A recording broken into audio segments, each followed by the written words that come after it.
The following is a special presentation of Tony Curry Radio. All right, he's Dr. Josh Klapow. I'm Tony Curry. We're down here at Vulcan for a couple reasons. First of all, it's beautiful. Yeah. You can hear them cutting grass in the background. We really appreciate that. I asked them to hush up a little bit, but that's cool.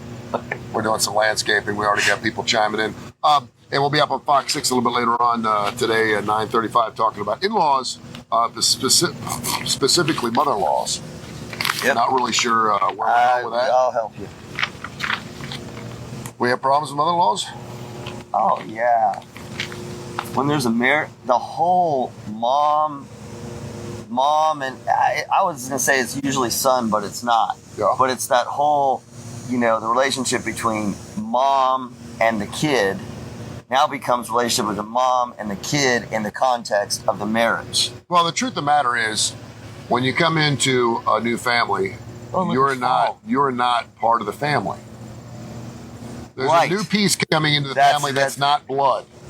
And so you and me, we got a little 4-piece family going here, and all of a sudden, you got this new guy that wants to come in and play guitar. And you're like, wait a minute, you weren't part of the original lineup. We've been doing pretty well without you, but you have to accept it. And because of that, and it may be he may be a wonderful guitar player, and he may be a fantastic addition to the band, but there are some dynamics that change first. But it's a new band. Oh, I know it is. No, but it's a new band. Yeah, because they say if you're going to marry the girl, and dad, are not you're not lead in that band anymore. True. But that's where it gets the lead singer loves this new guitar player, but the rest of them are like, then the biggest issue becomes who stands up. This is where it's always the issue.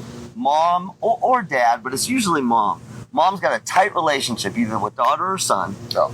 Now the couple gets married, and mom, again, or dad, but usually mom, is still kind of has this relationship that hasn't changed. Yeah. And new spouse is like, okay, your mom's here all the time, or your mom's making all these decisions, or your mom's telling you what to do. What about us? You need to tell your mom to kind of back off. Yeah. So the questions become, A, should you tell your mom to back off? B, if your spouse has a problem with your mom, should they tell her to back off, or should you tell her to back off on behalf of your spouse? So it's funny because this past weekend on TBS, they had a Meet the Fockers. Yes. Right. That's it. And it was the first time that I actually seen all the Fokker movies, one after another. Yep. And of course that's to an extreme. It's a movie, but I the whole boundary setting and when is it? Oh my God, it is. There's a lot of things that the newcomer can do to make things a lot easier. So hopefully we'll talk about that a little bit because it ain't all in the mother. And I know we're specifically talking about a mother-in-law. And I know, depending on whether it's the mother-in-law's son that's getting married or the daughter, because I think it's much more difficult when it's the son because it could be a mama's boy. That's it. Well, because every boy's a mama's boy. No, but it's usually that way. And it's time. And usually the spouse has to say to her husband, "You no longer get to be the mama's boy the way you were before." See, now I had an interesting situation. I have to be very careful here. Really, I don't. Yeah. Because my mother-in-law was not the patriarch of the family, like so many mother-in-laws are. Okay. And I was very pleasant to her. We used to have really long conversations. When everyone else got left the table, I'd be sitting there with my mother-in-law. Okay. We would have these long conversations and talk about all kinds of things, including politics. And so I was the one that was looked upon from her family like, what are you doing? Oh. You were encroaching the other way. I was. Now, how did your ex-spouse now feel about your relationship with her mom? Was she didn't say she didn't like it. Did you have a better relationship with her mom than she did? I would say I did. Yeah. That gets to be some shit. Because you know how I am. Yeah, right. I'm going to be nice to everybody. I mean, that's who I am. And if someone's difficult, I'm drawn to that. Yes. So when someone says, I'm not saying. No, I'm not saying. I'm not saying. Hypothetical, generic. If someone says this person's a real pain in the ass and they have issues and blah blah blah, that's the person I'm drawn to because I want to find out why. And I want to change them. I just want to find out why they are the way they are because maybe there's a misunderstanding here. Right. And so I was always the one that when people would put their hands up and walk away, I would stay sitting. See, I make it really simple on the surface. If a couple gets married, your relationship with your parents changes fundamentally. Now, Yeah. people say, oh, it doesn't change. Yes, Sure it does. Sure It changes 100%. And things that you may have done before, you can no longer do now. I agree. And well, but that transition period Yeah. about, again, boundary setting, telling mom to back off, telling dad to back off, taking advice in context, all that, not only does it create a problem and friction for your relationship with your parent, but your spouse is sitting over here going, what about me? What about me? What about me? Or what I've seen with a lot of in-laws is there's a workaround. Yeah. They're going around their kid. Well, say the new guy comes in, he's a guitar player, and he's friends with the lead singer. And he comes in and he's just playing a bit piece, and it's adding to the band, and they're hits, and they're doing really, really well. And then all of a sudden, the lead singer says, I want him to do the lead guitar on this piece. Right. And the lead guitarist is like, I always play lead guitar. Well, Yeah. he's playing lead guitar from now on. Yep. And I want him to start singing. Right. Right. And There's a pecking order there because everyone's going to fall down a notch because Yes. that person's going to move to the top because, as they should, they're the most important person to that person. I don't know about a pecking order though in the relationship. It's a different kind of relationship. You're not daddy's little girl anymore. No. Oh God, that's gonna make me cry. You're not daddy's little girl because as soon as a dad gets I know. married, that husband better be more important than you. Right. He better be. Well, and that's because if the he's piece. not, their marriage ain't gonna last. So that's the piece that you hear all the time. Yeah. It always comes down to who are you gonna pick, your spouse or your family. Yeah. Right. And you shouldn't even. It gets complicated. It gets complicated. We'll talk about it. We'll talk about it on Fox 6 this morning. A little psych out this morning. I heard something very interesting this morning, and they even said the word psychological. Oh, so good. the National Football League is starting tonight. Yes. The Detroit Lions are visiting the Kansas City. I'm going to say the Royals, the Chefs tonight, and of course Kansas City won a Super Bowl. I didn't realize this. It's been 19 years since we've had back-to-back champions. That was the New England Patriots. Of course, New England Patriots knocked off Kansas City the last time they tried to double up. So they're going to be trying to go back-to-back for the first time in 18, 19 years. So for the first time this year, they're allowing players to change their numbers all the way down to the number 0. If you've ever watched the National Football League, you realize that linemen got a number, running backs got numbers, wide receivers have numbers. Well, a few years back, wide receivers were always in the 80s. Right. Recently, they have allowed wide receivers to change their numbers from the 80s to something in the teens, somewhere between, say, 11 and 19. Okay? What percentage of wide receivers do you believe wanted to change that number? Wanted to change? What percentage of wide receivers in the National Football League did change their numbers? Small. 83% changed their number. Do you know why? Freedom. They thought they were faster and they thought they were skinnier with a lower number. Oh, they changed it down. I'm sorry. It came down. They went from an 86 to a 16. Oh, yeah. No, that makes no sense, but it makes sense. Psychologically speaking, I know the answer to this. Yeah, because otherwise you would be psychological. Yeah, because wizard. if you have the same number as a lineman, or you're closer to. You're closer to a lot. You're closer to. No? What is it? What the hell is it? First of all, the smaller numbers are smaller. So you're lighter? So if you're 18 as opposed to 81, you feel lighter and faster because you're an 18 and not an 81. We associate that with age as we get up in numbers. True. Well, no, I was thinking more of because linemen have higher numbers. Yeah. You feel more like a lineman. It's just based off the number itself. Do you want to be number 1 or do you want to be number 93? Do you want to be number 8? Or do you want to be number 8 or number 74? Personality. Well, right, that's always the person. And that 17% said I'm good, but 83% of wide receivers changed the number. Said, please let me change my number. And did they even did a workshop on this to find out if it was the shape of the numbers. Right.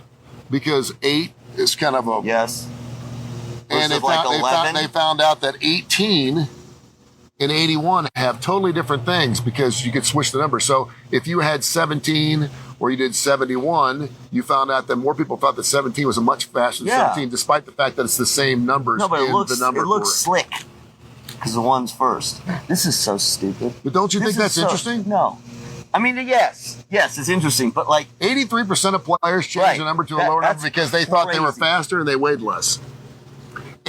But they didn't believe it. And when they changed the numbers, they were placebo effect. Yeah, it's a placebo. No, but placebo effect. They were running faster 40s, running faster combines when they changed the numbers. Absolutely. How insane is that? Well, in the short run, makes total sense. Yeah. The scientific question is, now that you've done it in the combines and all that, you're faster. Do you sustain it? No. Can you sustain that across the course of the season? My guess is going to be no, because it's a placebo effect.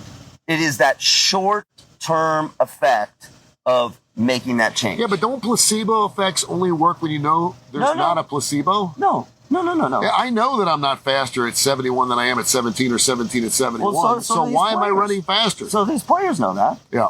That's what I'm saying. They know intellectually they're not, right? Because think about what you just said. If you switch the numbers, the players will switch the number. If you ask them, the weight of the number, is it the weight of the numbers? And they'll say intellectually, no, I know that the stickers weigh the same. Yeah.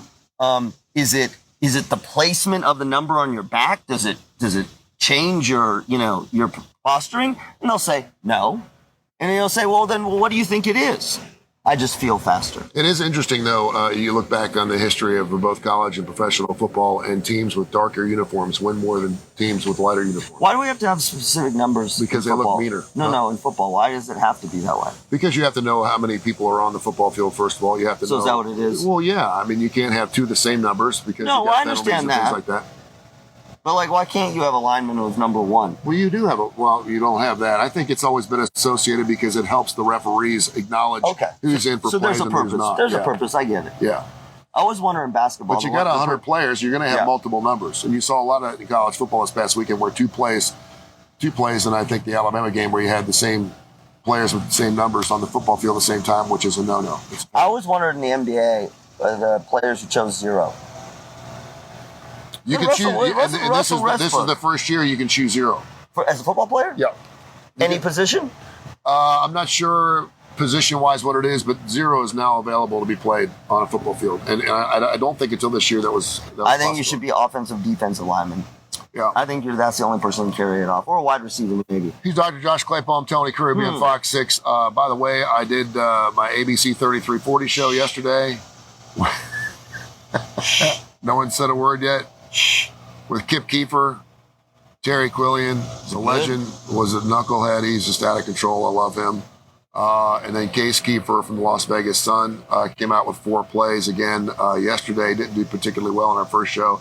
But that show is going to be airing Saturday morning, 10:30 to 11. And as long as you have Spectrum, you have to watch our show because you can't watch College Game Day on ESPN, which I think is hilarious. That's one of those things where when I'm super huge in a few years, I remember how this whole TV thing started.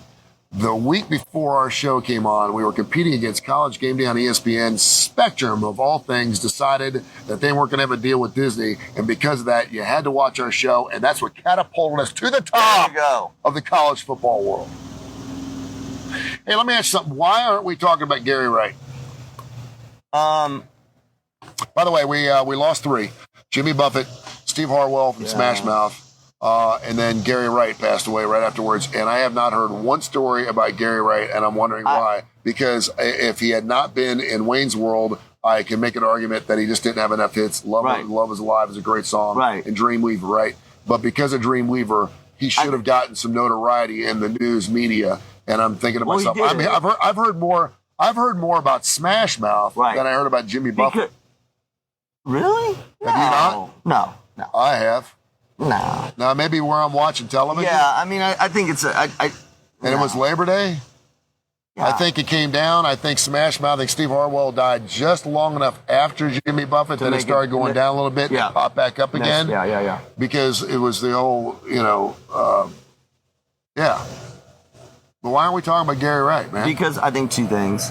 I think, one, like you said, we have larger names, particularly Jimmy Buffett.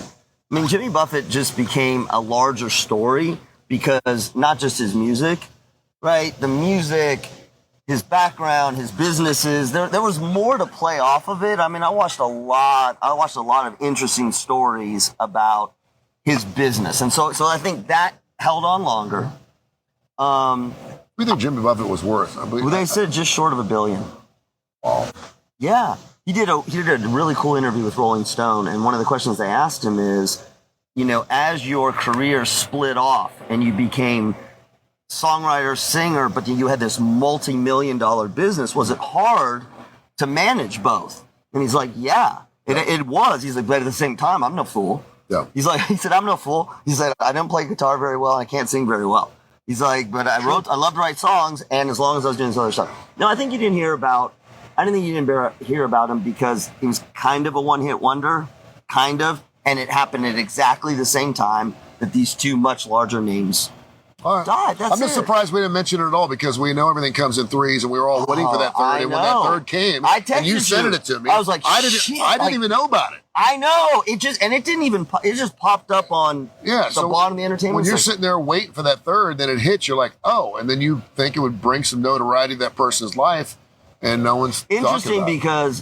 because Smash Mouth, I'm blanking on the song from Shrek. Yeah, was Rockstar. So Smash Mouth was a huge band anyway, but kind of but like they weren't. Well, yeah, they had two songs. Gary Wright had two songs. Right, they had "Walking on the Sun" and "Rockstar." Now I was in Shrek. Right. They did "I'm a Believer" too, Yes. which was a hit. So they had three. But I mean, Yep. you can still hear Dreamweaver now. I don't hear Rockstar anymore. I know. Who's next? I'm so nervous. Bruce Springsteen. No, I know. He's got peptic ulcer or something. I know, but that won't kill you. It makes it hard to perform. Well, did we think this? Well, we found out about Jimmy Buffett. I mean, he was really sick. Yeah. Like and you know what? I mean, I won't go into this all day. Having just had skin cancer removed. Congratulations. Thank you. I'm going to tell you about this in a second. But one of the things that came out of it was, I mean, it was an opportunity for physicians and others to talk about just how deadly skin cancer is. Yeah. And particularly for a guy like Jimmy Buffett and the rest of us who spend way too much time in the sun. But he had this rare form of skin cancer, which when Lulu's article came out, you heard about for the last 4 years. Been tough. It's been super tough, but we kind of didn't know. I hope and pray that with Bruce Springsteen, it's peptic ulcers and not stomach cancer. He's 73, 74 years old. I mean, any one of them. was 76. Right. Meanwhile, Rolling Stones, which is the do you rather see rock and rollers die the way Jimmy Buffett did, where it comes out of nowhere, and then we can remember him, or would you rather it be a situation where it's a Dan Fogelberg, where it's a down? Yeah. So. Something is sexy and exciting and romantic about a guy dying like Jimmy Buffett did. Except when I read the article by his sister.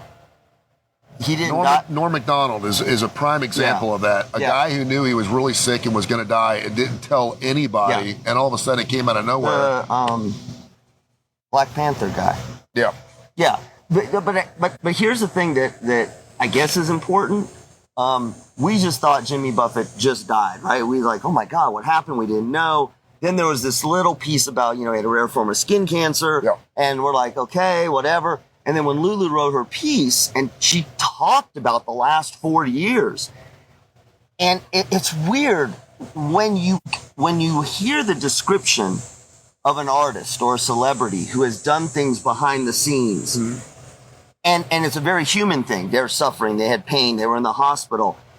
For me, it changes my whole perspective. They instantly go from sort of larger than life to life. Literally when they describe what happened. Do you ever feel like they owed it to us to let us know what was going on? No, absolutely not.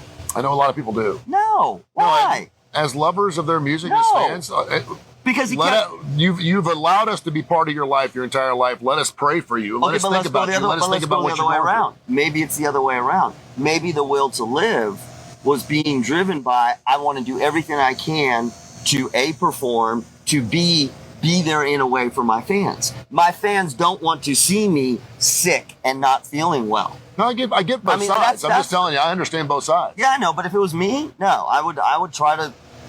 If you knew you were dying and you had 6 months to live, would you tell anybody? Anybody? Yeah, would you do stuff on Instagram? Would you tell people you die? Why not? No. Why not? Yeah, you would. No, yeah, you would. Yes, you would. No. No, I wouldn't. First of all, word would get out because I tell everybody. Well, okay. Thanks. Hey, did you hear about my partner, radio partner Josh Klapow? He's going to die. He's going to be dead in 2024. No, I would not post anything unless... I think you say that. I think No, I would not unless and it's not about vanity. No, it's not about that saying. I think you would. Unless things got out of hand. They would get out of hand. If it got out of hand... Fox 6 would know about it. They'd have to know about it. If it got out of hand, I think that from a public standpoint, when the narrative becomes not your own, I think you're then in a position to make the decision, do I want to try to clarify the narrative or not? And for me, I would let the narrative go until I felt like... You would give us just enough to know that you were in trouble. Yeah. And then let us decipher for ourselves. And then Jimmy Buffett did it. And by doing that, you're letting people know. Jimmy Buffett That's like did saying, it. I've got this secret, but I can't tell you. But Jimmy Buffett said that. He's like, I had to go to the hospital. The hospital? He didn't say I had to go to the doctor. Yeah, but we didn't know something that was going to kill him. But I had to go to the hospital to get something fixed. Well, so did Bruce Springsteen. But that's the problem. Yes. Anytime, I mean, I've been to the hospital. I know. But when you get to a certain age, going to the hospital, it's not a good thing. Justin Bieber goes to the hospial. I'm not thinking he's dying. Yeah. I'm thinking he's sick. He's exhausted. 76, a little young. But it's not from a disease standpoint. Well, and the other thing is we think that Jimmy Buffett just was living such a wonderful life that he was going to live to be 90. I mean, at least I did. Yes. I mean, I thought he was going to Willie Nelson it. I'm not saying I don't think he smokes dope. I don't even know if he drinks anymore, Buffett, or he doesn't drink anymore now. But I knew he was living a good life. I knew he was in good shape. Yes. I really think that's the sad part because again, he had skin cancer. I really thought he was going to die when he fell off the stage in Australia. Well, yeah, that's what you said. And I think the age of 70. And if you ever saw the video, that was bad. He walked right off the stage and took a header. You could hear his head hit the ground. But and that's he was not out what for a killed while. him. No. That probably didn't help. No, that doesn't affect your skin. All right, tell me about your skin cancer. So my skin. So I had this squamous cell skin cancer. Squamous. That sounds like an Indian It's the bad kind. It's not the bad kind. It's in between basal and melanoma. Okay. So I had to have this thing removed. Please wear your sunscreen. I am one of those ones who did not wear enough sunscreen in the 80s. And anyway, so I had this thing removed. And I asked my dermatologist, Dr. Holly Gunn, who's amazing. She was taking it out, and I said, how do we know if it comes back? Like, what's the test? When they test for... This was a dumbass question. She's like, it's on your skin. She's like, well, watch it. Yeah. It'll grow back, and we'll see it. Yeah. So that was A. Then B, they do all this fancy stuff, and she said the scab will fall off. I don't know if this has ever happened to you. I can't believe I'm saying this. I'm on a Zoom call yesterday, just talking. The scab just falls off. Fell off. I had it on my face. Did it like literally fell off onto the ground as a Not piece? in the shower. Yeah, just Nope, just boom. Yeah. I was afraid it was going to fall off into the Zoom screen. Yeah. But I'm doing much better. Applying. Is there anything you want to share with us? Are you okay? No, I'm fine. Well, as far as I know. You would tell me if you're going to die, right? Well, I asked her. You know me, I'm Jewish. I asked if I was dying. Dr. Gunn, am I dying? No, you're not dying. No, she said we're all dying, Josh. She said there's two forms of treatment. One is 95% effective, one is 98% effective. Yeah. And the one at 98%, you have to come back every 3 days a week for 20 weeks. I'm like, I'll take the 95. Hey, Google something today. Today is National Google Commemoration Day. Actually, do you know when Google was actually created? Can you give me the date? It was September 4th, not September 7th, but today's the commemoration day. It's the day where you're supposed to Google everything. God. 25 years ago? It was 1998, so you're right on. 25 years ago. 25 years ago this past week. Very good. Did you hear about Google's new policy with AI altered? I did. Did you hear that? Thank goodness we can still use the shade. We can use some different light on some things. But that's some scary shit. Well, when you got a picture of Donald Trump kissing Anthony Fauci, we got issues, yes. But anything. I mean, you literally can make up a false reality. Sure you can. It's terrible. It's up to us to do the research to figure it out. Right. Get off your dumb ass and do a little research. And don't just look in the same outlet. And here's the deal. If you see a video of Donald Trump kissing Anthony Fauci, use your head.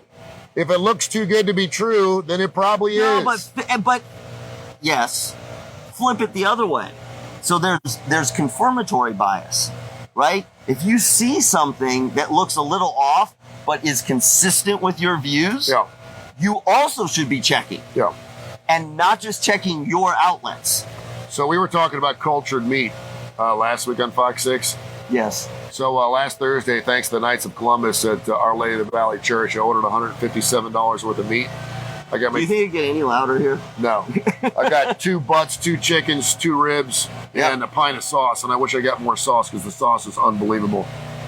And so I've been eating meat. I'm surprised. I said I got plantar fasciitis. It's from the meat. It could be gout. I mean, I could just be eating so much meat it's gout. I've been eating meat like a carnivore. It's been unbelievable. Don't worry about me. I am worried about you. If I was going to die, I think I'd tell everybody. Well, yeah. No, you wouldn't. No, I mean, I need prayers, man. Yeah, but you wouldn't. I'm going to ask you this. This isn't a pivot. This is classic Kurre and Klapow. I'm going all over the place. I hope I don't get myself in trouble for this. Get in trouble. Go for it. I do it all the time. So, I post a lot on social media. You do. I don't like when people post, God, I'm going to say this, the asking for prayers. Okay. If somebody's, if someone's dying, I guess it's okay. But even then, I asked you for a prayer yesterday. Yeah, but you didn't do it via this. No. What's your thought about that? Because I feel like it's diluted it. I feel like we're asking for prayers for everything. I'm about to close on a house. Please, anyone, send looking for prayers today. I do think prayer in numbers works, but you have to mean it. There are empty prayers. There are times where, like, God, please help me through this, and you really don't care. And I don't think He hears us pray. He hears all prayers. I don't think He's going to do anything. I will say this. I know exactly what you're talking about. Because the people that ask for prayers all the time. Yeah. You know what really bothers me? Is when a priest or the Pope says, please pray for me. That's scary. Because I'm kind of like, why am I praying for you? Big shit trouble. But you know what? No, but I know that God and Jesus pray for me. And so as long as I know that's true, then I'm good to go. I don't like the prayers up and the prayers and prayers and prayers and prayers. I just think it's an ask that is only used very sparingly. If I've got cancer or I'm really going through a tough time, I rarely ask for prayers because I know my friends and people that watch me are already praying for me. Yes. Or thinking about me because they're my friends and I love them and I'm praying for them. I pray for people that I don't ask for prayers. Right. But if someone specifically says, here's what I think it does. If someone says, please pray for me, I think that is an ask. Reach out. I think that is a time. Now, there's some people saying, I'm having a bad day. Please pray for me. And I'm kind of like, okay, I don't really know what that is. So my kids applied to 5 colleges and no, come on. But, and it's on social media. Like if they called you and said, look, our kid's applying for college. I only got 1 college. I always say keeping good thoughts. For me, that's my way of like, because I feel I know, but I feel like a prayer's here. Yeah. A prayer's here. I'm going to keep positive thoughts for you. Yeah. I'm going to keep good thoughts, sending out good vibes to you. I'm not praying. Well, but you mentioned you're on social media, right? And what's social media? It's keeping in touch with your friends and family. It's not creating the Basset Hound group for divorced mothers who like to bowl on Thursday nights drinking Bud Light, right? No, it's about keeping in touch. So maybe by send out some prayers, maybe a distant relative who didn't know that your son is going to be going to Vanderbilt went, I didn't know. And then they pray for them and they mean it and that works. That's what social media is all about. It's keeping in touch with our friends and family. So they know what our whole entire life is about. That's fine. Yeah. But don't ask for anything. Do you see what I'm saying? You can. Then if you don't ask, I don't know. No. Then you have nothing to post. Yes. Then you have nothing to post, which is why I don't like social media in the first place, because people will post about anything. Have you seen the new Progressive commercial, by the way? I don't know. Maybe I have. The whole being your parent. Oh, that's not new. No, I know it's not, but the new commercial. And he's like, do we really need to post 47 pictures about our dinner with Aunt May? And the woman says, well, yes. And he's like, no, we don't. Those are You do that. Everyone does it on Facebook. Yes, they have to do you can't just post one picture of the family. You have to you do 6 or 7 pictures of you on the boat. Of you with the captain's hat. You have to have a stranger take a picture of the 4 years while you look off at the sunset, and the sun's got to be right between Adair's and Max's head. You are notorious at that. I hate. See, I don't like that. But I'll ask for prayers, but I don't like that. I'm selecting out of like 17 pictures. Of Josh with his Uncle Ed at dinner. No. There's usually 1, 2, 3. There's usually 4, which you can get plus 4. There's a plus 4. 8. Not plus 8. 8 pictures. It's not plus 8 pictures. No. And I'm only doing it. I'm not doing it like day by day by day by day. But the 47 pictures, yes. Yes. I love you. Mike, how many pictures do I need to see of this dinner? Because I don't do that. I'm not talking about you. I'm just talking about anybody. Right. Of the dinner is stupid. Dude, 2 pictures is plenty. If you want to get a different shot of something or 2 different things, that's fine. But when you're posting more than 2 pictures of one event, you got issues. You got issues. No, okay, well, then we can do that. What about a wedding ceremony? Not a ceremony, a wedding. Then go to the wedding. No, for the people. Go to the wedding and see it. Yes, you be at the wedding, you can see it. It's all right here. What if you weren't invited? then you don't care about the damn wedding pictures. Maybe they do. I got news for you. If you're sending out 75 pictures of your wedding and I'm on your Facebook, I don't care about your wedding because I wasn't invited. I really could give a rat's ass about how much cake got shoved up her nose. I don't really give a rat's ass. I don't care. Remember when we were saying you didn't know what to say this morning on Fox? Yes. Is that it? Because you weren't invited to Lyndon's wedding. That's exactly that's what I'm saying. You can say that. Don't say that. I will say that.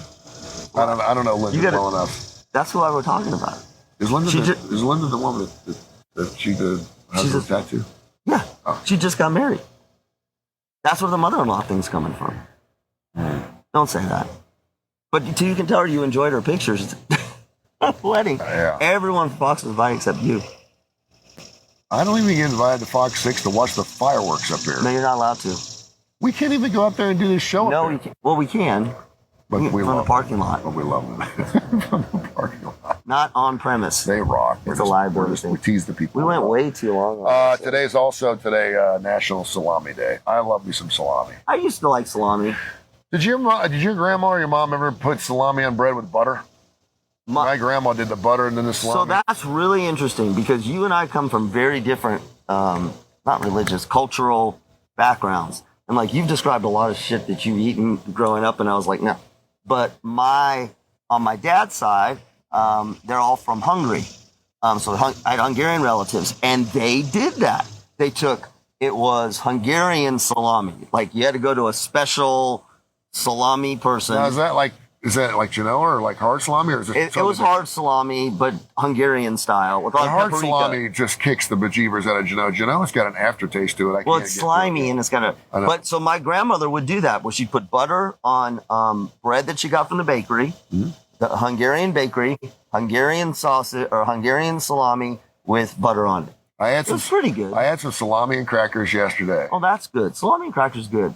That's charcuterie. That was from. Look at you. That was from September of 2022. It's aged. Just aged. I saw September. I was like, "This is so good." I don't remember buying salami. Then I remember, wait a minute, it's already September, and so I was like, I didn't want to ruin it for myself, so I just started eating it before I could realize how old it was. Does salami ever go bad if it's? People will tell you that cold cuts are good for about 5 to 6 days. Even hard salami.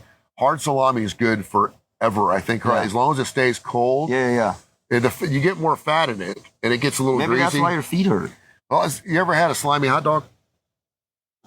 Like if you ever get a hot dog, seriously, if you ever get a hot dog and you pull them out and they're really slimy, just wash them off under warm water. They're totally good. Boil them and you get yourself a killer hot dog. Sometimes I think they're actually better when they're aged a little bit. Well, if you boil them, aren't you killing everything? Well, yeah, but like the old style hot dogs with the skins on them, they get really slippery. And it's almost like the fat that gets really cold in the refrigerator and you have to kind of carve it off the meat. It coagulates. That's the kind of fat. Just get really hot water and you can wash that fat off and boil it and you got yourself a killer hot dog. And it's got a little aftertaste to it that is just killer. Salami's kind of like that too. I feel fantastic today, and I had like 75 slices of salami. I think I ate an entire salami. We got to work Like not on salami you. like slices, but I ate like an entire salami. He needs help. You It need was so so much good. help. I'm getting 20 pounds in the last Well, few because weeks you're eating salami. from like the last year. How's your bowel movements? I haven't had one in about 3 days. They're good because you got a whole stick of salami in there. No, I have, you know what I do for that? Man, Raisin Bran, I'm telling you. Oh, yeah. And my dad used to eat prunes. Yeah. He'd eat prunes. He would eat prunes while And he's he's drinking not Jewish. while he was drinking Metamucil. And he's not Jewish. I thought that was a Jewish He would thing. drink Metamucil while he's eating prunes. Yeah. He still couldn't poop. So I have like a bowl of 2 scoops, but then I take extra raisins and I pour it on top because I want a lot of raisins on there, right? I have like 75 raisins in every bite. I mean, I might as well just eat raisins with the bran. My grandparents ate grapefruit. Oh, yeah. Because They put their cigarettes out in it? no, they didn't, that side of the family didn't smoke. They smoked cigars. So they ate grapefruit, and then they put all bran or bran flake. It looked like sawdust. And then on top of that, 2 prunes. And my grandfather would always, he was one of those, he's like, you like prunes? You always look down, you like prunes? I'm like, not really. You like prunes? Yes, I like prunes. Yeah. Why don't you have some? It's good for you. You always just say, Prunes, great fiber. it'll make you regular. Great fiber. Did they eat it with your cottage cheese? Not, yeah, not at the same time. Whatever happened to cottage cheese, man? It's still Cottage there. cheese- Is it still down there? They If still you sell think about cottage cheese? cottage cheese is one of the most disgusting. It really But is. we used It's to like eat head it. cheese. I know. Yeah, right? There was a short period of time, I think, like in my senior year, where I Yeah. liked cottage cheese for like a week. You know what we did? So I had a friend. He was, Salt and pepper it. no, we went the other way. And this is a Kurre and Klapow cooking episode. I had a friend who ate cottage cheese, and we were all teasing him. He's like, no. I put vanilla extract, a little cinnamon, and sugar. And you make it into this, like, I don't know, ricotta sort of thing. Right. And we were like, that's exactly, we were like, and then we did the cottage cheese. And then it was cottage cheese and fruit. Yeah. That's like a 70s thing. When you gotta dress up your food that much, though, then you got issues. Well, you can eat it plain. You can, but I mean, but if the only way you can eat it is to dress it up Well, that because it's got no much, flavor. It's like plain yogurt. it's just it's the consistency in your mouth. It's It's cheese curd. absolutely I mean, it's disgusting. milk curd. It is. You ever drink buttermilk? Yeah. Dude, my dad used to my dad drove a milk truck. Oh, that's right. And he would, in the middle of the summertime, he'd go up on top of the truck and take his hand and wipe the cream off the top and drink it. He said it was the most refreshing thing he ever had. This was before we had homo milk. Homogenized. Oh, okay. Homogenized, called a homo milk. My dad used to drink buttermilk, and I do remember very distinctly. It happened one time. My stomach was upset. I wasn't vomiting or anything. My stomach was a little upset. My mom wanted to give me, we're Jewish, Mylanta. Yeah, Mylanta. Every Jew grew up on Mylanta. I don't care I don't care where you're from. It's not Pepto, but not Tums. Yeah. Jews eat Mylanta. I had Mylanta. So anyway, so my dad's like, They just walk around with Mylanta, don't yeah, they? we have Mylanta in our pockets. Yeah. It's like Tums. Yeah. The Gentiles, you'll have Tums. We have Mylanta. Yeah. So my dad's like, you should have buttermilk. Because he used to drink buttermilk. Just have a little bit of buttermilk. It'll settle your stomach. Almost. I took 2 sips and the milk came in. Cleaned you out, bro. No, the milk came in. And then there was a little chunk of vomited instantly. And it made you feel better. He's like, do you feel better? Really, I'm like, yeah. well, but not because of that. Because Did you know anyone that ate raw ground beef? that's steak tartare. No, steak is steak. No, so I mean, it's raw ground. My dad used to let my mom would go up and she would make her own ground beef, but she would go get fresh ground beef well, but isn't that the and he'd just chop it out But isn't it raw. the same kind of? I mean, that's steak tartare. No, it's not, because I don't think you can get as sick from eating like a steak tartare as you can from eating raw ground beef, because raw ground beef is ground up other meat Yes, that true. we don't Did you normally eat use. raw chicken? Raw ground beef is the equivalent of a hamburger Right. hot dog. Did you eat raw chicken? And you don't want to wash off your ground beef. If your ground beef starts turning green, just get rid of it. It's no good. You can fry Can't the hell boil out of it. No, you can fry like the the hell hot out of dog? it. It's still nasty. It's sour. It's got a sour taste to it. But hot dogs? Well, hot dogs already have kind of a sour But taste. hot to them. dogs aren't raw. Isn't it already cooked? No. You can eat hot dogs raw, You can. but I mean, they're not raw, right? Well, Aren't like they already uncured? Yeah, uncured hot dogs, like the ones that come off. This is going to be our best episode. Yeah, they're ever. raw. They're raw hot dogs. Really? Yeah. I only eat Hebrew National. But I just think there's so much nasty stuff in there. Because there's a lot of preservatives and stuff in there. I think you can eat them. Not Hebrew National. I'm really hungry right now. We should go to a Waffle House. No, we can't. You go to the cook. No. Is there a hot dog stand around here somewhere? When we go to Fox before we go in. I could use some cottage cheese and some raw episode. There's a kitchen right there.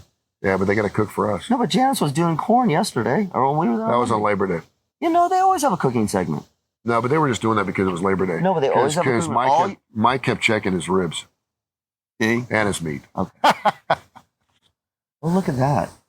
What's that? Look, it's a spider. Oh, yeah. Look. Wait. Can they see it? They can't see it. No, they can't see it. Wait, but if you go up there, go.